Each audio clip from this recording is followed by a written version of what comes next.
রান্নার স্বাদ ভালো করার জন্য যে হাজার রকম দামি দামি মশলা দেয়া খুবই প্রয়োজন সেটা কিন্তু নয়।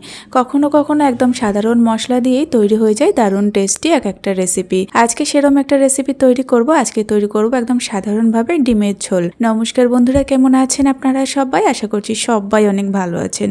আজকের রেসিপি শুরু থেকে শেষ পর্যন্ত দেখবেন, আশা করি আপনাদের ভালো লাগবে। তো চলুন শুরু করি আজকের রেসিপি।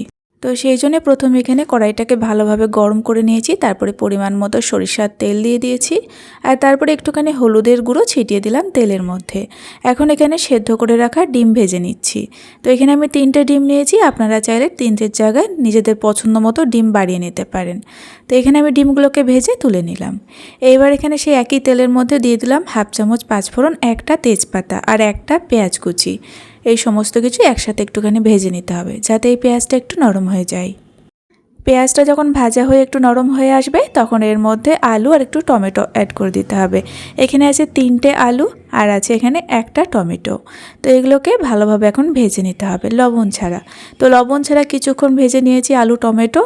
এবার এখানে দিয়ে দিচ্ছি আমি আদা রসুন আর কাঁচা লঙ্কা বাটা। ঝালটা আপনাদের স্বাদ মতো দেবেন। তো আদা রসুন আর কাঁচা লঙ্কা বাটাটা এখানে আমি দিয়েছি 1 চামচ পরিমাণে।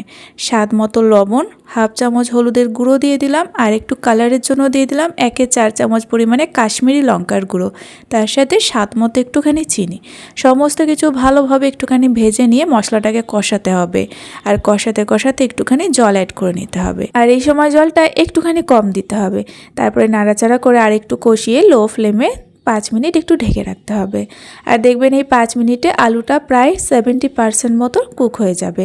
তারপরে চাপাটা খুলে ভেজে রাখা ডিমগুলোকে দিয়ে আর একটু নাড়াচাড়া করে ডিমগুলোর সঙ্গে মশলাটাকে ভালোভাবে মিশিয়ে নিতে হবে। যখন ভালোভাবে ডিমের সাথে মশলা মিশে যাবে, তখন এখানে পরিমাণ মতো জল অ্যাড করে দিতে হবে। জলটা দেওয়ার পরে একটুখানি নাড়াচাড়া করে আবারও কিন্তু এটাকে 15 মিনিটের জন্য ঢাকা দিয়ে দিতে হবে, গ্যাসের ফ্লেমটা লো টু মিডিয়ামে রেখে। তাহলে আলুটা পুরোপুরি সেদ্ধ হয়ে যাবে আর ডিমের ঝোলটাও একদম তৈরি হয়ে যাবে। তো 15 মিনিট হয়ে গিয়েছে, এবার আমি চাপাটা খুলে নিলাম। আর অবশ্যই একটুখানি এখানে ধনিয়া পাতা অ্যাড করতে হবে। পরিমাণ মতো একটু ধনেপাতা দেওয়ার পরে এখানে একটু নাড়াচাড়া করে দিচ্ছি ভালোভাবে। তো এখানে ডিমের ঝোলের রেসিপিটা একদম রেডি।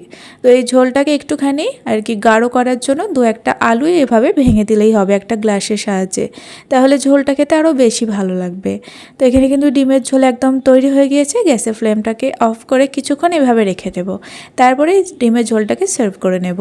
বললাম না, একদমই সাধারণভাবে তৈরি, তবে খেতে দারুণ টেস্টি হয়।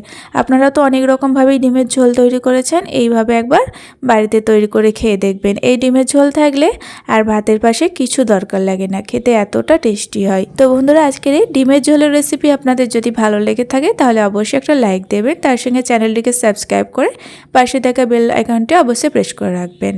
আজ এই পর্যন্তই, ফিরে আসবো আবার নতুন কোনো রেসিপি নিয়ে। সকলে ভালো থাকবেন এবং সাবধানে থাকবেন।